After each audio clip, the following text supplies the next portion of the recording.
दोस्तों, हमारे खाने पीने में सबसे ज्यादा इम्पोर्टेंट चीज जो कोई है वो है आटा। क्योंकि आटा हम रोजाना खाते हैं, दिन में 3 टाइम खाते हैं और कभी इससे बोर भी नहीं होते। लेकिन इतना इम्पोर्टेंट होने के बावजूद यही वो एक ऐसी चीज है जो कि सबसे ज्यादा इग्नोर होती है। हम लोग अच्छे खाने पीने के बारे में बात करते हैं, फ्रूट के बारे में बात करते हैं, वेजिटेबल्स के बारे में बात करते हैं, लेकिन आटे के बारे में कभी भी कोई बात नहीं करता। तो आज के इस वीडियो में हम इसी पर बात करने वाले हैं, जहां मैं आपको बताऊंगी कुछ ऐसी चीजों के बारे में जिन्हें अगर आप अपने आटे के अंदर मिला देंगे तो उससे आपका आटा और भी ज्यादा न्यूट्रिशियस हो जाएगा। इससे आप अपने आप को सर से लेकर पांव तक हजारों तरह की बीमारियों से खुद को बचा के रख सकते हैं और आप ज्यादा दिनों तक जवान बने रह सकते हैं। बुढ़ापे में भी बड़ी बड़ी गंभीर बीमारियों से अपने आप को बचा सकते हैं। तो चलिए बिना किसी देरी के इस वीडियो को शुरू करते हैं। नमस्कार दोस्तों, स्वागत है आप सभी का अपने खुद के YouTube चैनल पर।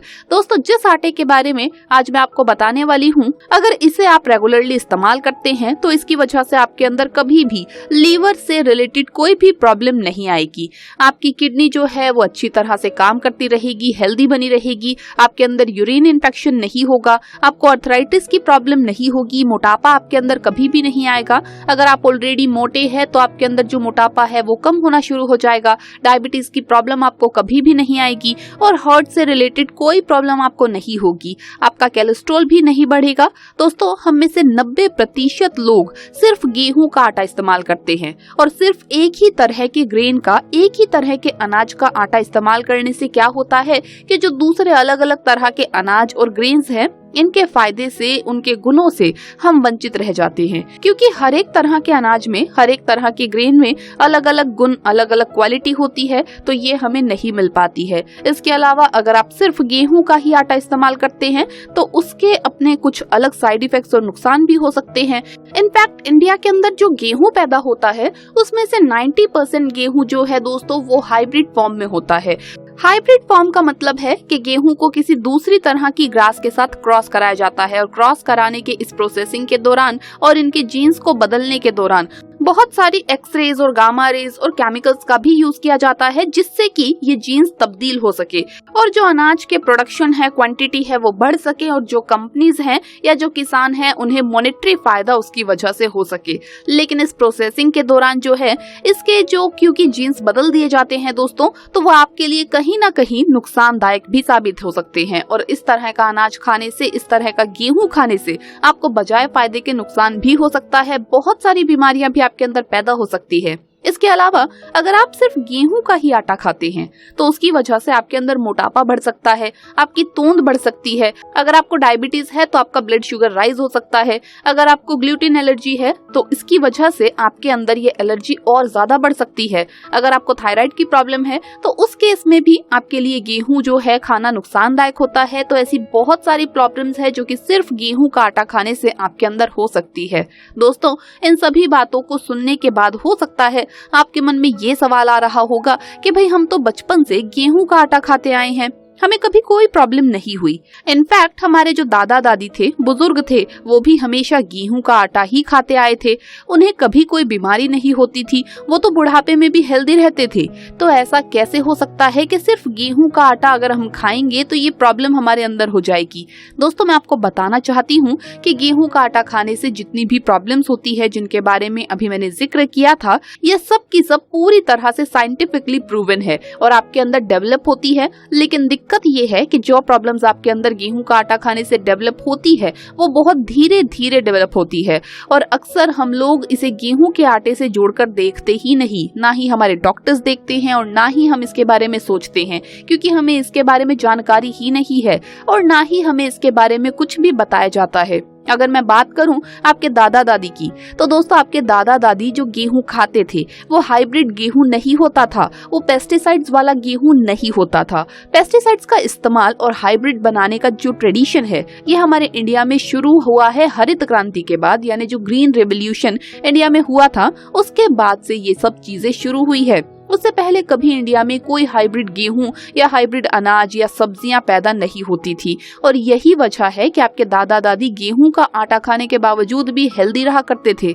एक और बात जो मैं आपको बताना चाहती हूँ वो ये है कि हमारे जो बुजुर्ग थे वो सिर्फ एक ही तरह के अनाज पर डिपेंड नहीं होते थे। वो चावल का आटा भी खाते थे, बाजरे का आटा भी खाते थे। मौसम के हिसाब से जो जो अनाज उनके यहाँ पैदा होता था उस ही अनाज का वो लोग आटा खाते थे। सिर्फ और सिर्फ गेहूं के आटे पे वो डिपेंड नहीं करते थे और इसी वजह से वो लोग ज्यादा हेल्दी रह पाते थे।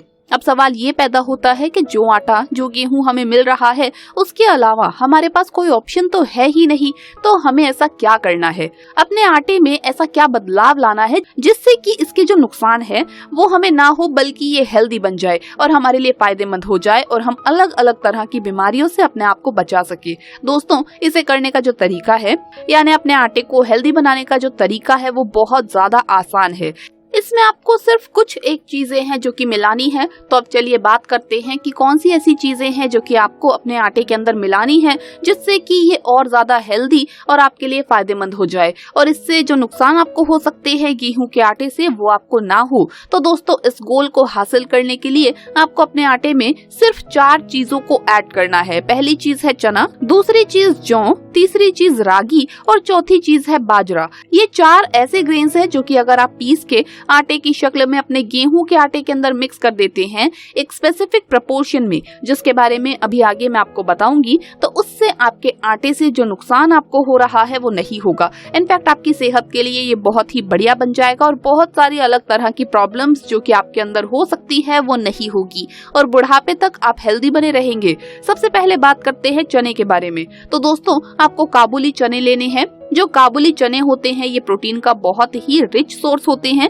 इनमें प्रोटीन बहुत ज्यादा पाया जाता है और ये आपके अंदर वजन कम करने में भी बहुत ज्यादा हेल्पफुल होते हैं। यानी आपको अगर मोटापे की शिकायत है और आप चना अपने आटे में ऐड कर लेते हैं तो उससे आपको वेट लॉस करने में भी काफी ज्यादा फायदा मिलेगा। अगर आप डायबिटिक पेशेंट है और आपका ब्लड शुगर बढ़ रहा है तो उस केस में भी आपको चने का आटा ऐड करने से बहुत ज्यादा बेनिफिट होगा, क्योंकि चना आपके बढ़े हुए ब्लड शुगर को कंट्रोल करने में काफी ज्यादा मददगार होता है। चने के अंदर फाइबर भी काफी ज्यादा होता है तो उसकी वजह से आपको कॉन्स्टिपेशन की शिकायत भी नहीं होगी। इसके अंदर आयरन भी होता है तो उससे आपकी बॉडी के अंदर खून भी काफी अच्छी तरह से बनेगा और चना जो है ये आपके बढ़े हुए कोलेस्ट्रॉल को भी कम करने का काम करता है। तो अगर आपको कोई हार्ट से रिलेटेड प्रॉब्लम है तो उस केस में भी आपको काफी ज्यादा हेल्प मिलेगी इस चने की मदद से। रागी के अंदर भी काफी अच्छी मात्रा में प्रोटीन पाया जाता है। रागी के अंदर कैलोरीज बहुत कम होती है, तो जिसकी वजह से अगर आप वेट लॉस करना चाहते हैं तो ये एक आइडियल अनाज आपके लिए बन जाता है, क्योंकि कम कैलोरीज की वजह से आपको वेट लॉस करने में ये काफी ज्यादा मदद करता है। और क्योंकि कैलोरीज कम हो रही है तो उसकी वजह से ये आपको डायबिटीज के केस में भी काफी अच्छा फायदा देता है और आपके ब्लड शुगर को कंट्रोल करने में आपकी काफी ज्यादा हेल्प करता है। रागी के अंदर कैल्शियम भी काफी ज्यादा मात्रा में पाया जाता है, तो ये आपके जोड़ों को और हड्डियों को भी काफी ज्यादा स्ट्रॉन्ग बनाता है, उन्हें बुढ़ापे तक भी अच्छे से काम करने में मदद करता है। और इसके साथ साथ क्योंकि फाइबर का कंटेंट भी काफी ज्यादा होता है रागी में, तो ये आपके डाइजेशन को दुरुस्त और कॉन्स्टिपेशन को भी दूर करने का काम करता है। और रागी को खाने से आपकी स्किन और जो आपके हेयर है ये बहुत ही अच्छी तरह से हेल्दी बनते हैं। रागी के अंदर कुछ ऐसे न्यूट्रिएंट्स होते हैं जो कि आपके बालों की ग्रोथ को इम्प्रूव करते हैं। अगर आपके अंदर गंजापन हो रहा है, बाल जल्दी सफेद होने लगे हैं, बाल झड़ने लगे हैं, तो रागी का इस्तेमाल करने से आपको काफी ज्यादा मदद मिलेगी। इसके अलावा बढ़ती उम्र के कारण आपकी स्किन के ऊपर जो झाइयां, काले धब्बे, रंग का सांवला हो जाना या फिर रिंकल्स हो जाना, इस तरह की जो प्रॉब्लम्स होती है, इनमें भी रागी काफी ज्यादा आपको हेल्प करती है और आपके स्किन को जो है टोन अप करके ज्यादा फ्लेक्सिबल और ज्यादा ग्लोइंग बनाती है। जौ की अगर मैं बात करूं दोस्तों, जौ यानी के बार्ले, तो ये भी आपकी हेल्थ के लिए बहुत ही अच्छी चीज होता है। स्पेसिफिकली आपकी किडनी हेल्थ को इम्प्रूव करता है। जो आपके अंदर अगर बार बार यूरिनरी इन्फेक्शन होते हैं या आपको बार बार किडनी स्टोन वगैरह होता है तो उसके लिए बहुत ही ज्यादा ये बेनिफिशियल होगा। बाजरा भी बहुत ज्यादा हेल्दी चीज है। बाजरे के अंदर आयरन बहुत ज्यादा होता है, तो उसकी वजह से स्पेसिफिकली औरतों के अंदर काफी बार देखा जाता है कि खून की कमी हो जाती है, आयरन डेफिशिएंसी हो जाती है। तो लेडीज के लिए बहुत ही बढ़िया चीज है, क्योंकि खून की कमी इसकी मदद से आप दूर कर सकते हैं। और बाजरा जो है ये आपकी बॉडी के अंदर टॉक्सिन्स यानी जो विषैले पदार्थ होते हैं उन्हें निकालने का भी काम करता है। आपकी बॉडी को डिटॉक्सिफाई भी करता है, तो ये भी आपकी बॉडी के लिए ही इम्पोर्टेंट अनाज है जिसे आपको अपने डाइट में शामिल जरूर करना चाहिए। अब बात करते हैं कि इस आटे को आप किस तरह से बनाएं। तो दोस्तों आपको यहाँ तरीका मैं बता रही हूँ, इसमें आपको रेशियोज बताने वाली हूँ जिससे कि आपके लिए इजी हो जाएगा। अगर आप क्वांटिटी ऊपर नीचे करते हैं, मान लीजिए आप 10 किलो आटे की जगह 20 किलो आटा बनाना चाहते हैं, तो इस हिसाब से आप इन सभी चीजों की क्वांटिटी को ऊपर नीचे कर सकते हैं। तो आपको रेशियो पता होना ज्यादा जरूरी है और इसी को आप ध्यान में रखिएगा और इसी को नोट कीजिए। आपको क्या करना है, जैसे अगर आप 10 किलो लेते हैं गेहूं के आटे को, तो इस 10 किलो गेहूं के आटे में आपको 2.5 किलो मिलाना है चने, आपको 2 किलो इसमें मिलाना है जौ, 1 किलो आपको मिलाना है बाजरा और 1 किलो रागी।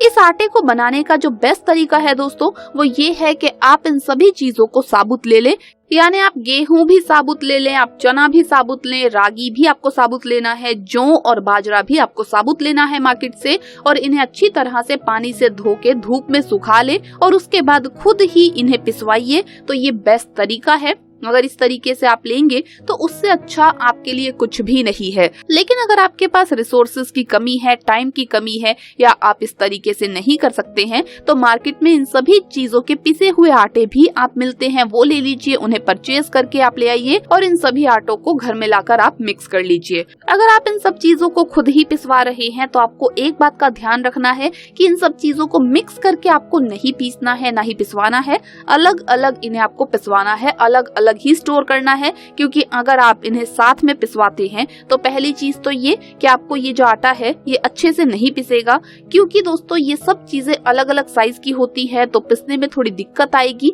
दूसरी प्रॉब्लम ये आएगी, जो पिसा हुआ आटा आप एक जगह मिला लेंगे और अगर आप ज्यादा लंबे समय तक स्टोर करेंगे तो वो बहुत जल्दी खराब हो सकता है, इसके अंदर कीड़े भी पड़ सकते हैं या कुछ और प्रॉब्लम्स भी आ सकती है। तो ज्यादा बेहतर होता है कि आप इन सभी आटे को अलग अलग स्टोर करके रखें और जब भी आपको रोटी बनानी है तो आपको इसे आपस में इसी रेशियो में मिलाना है। आप कटोरी या स्पून का मेजरमेंट ले सकते हैं ये रेशियो बनाने के लिए और इसकी ताजा रोटी बना लेनी है, या फिर अगर आप एक बार में मिलाकर ही रखना चाहते हैं तो आपको सिर्फ इतनी क्वांटिटी मिला के रखनी है जितने में आपके 5 से 6 दिन तक का काम चले। एक हफ्ते से ज्यादा इसे आप स्टोर करके मिक्स करके ना रखें, अदरवाइज इसके खराब होने के चांसेस बहुत ज्यादा बढ़ जाते हैं। तो दोस्तों आपको ये वीडियो कैसा लगा हमें कमेंट्स में जरूर बताएं। इस वीडियो को लाइक करें, अपने दोस्तों के साथ शेयर करें और हमें सब्सक्राइब करना ना भूलें। जल्द मुलाकात होगी अगली वीडियो में, तब तक के लिए आप सभी को बाय बाय।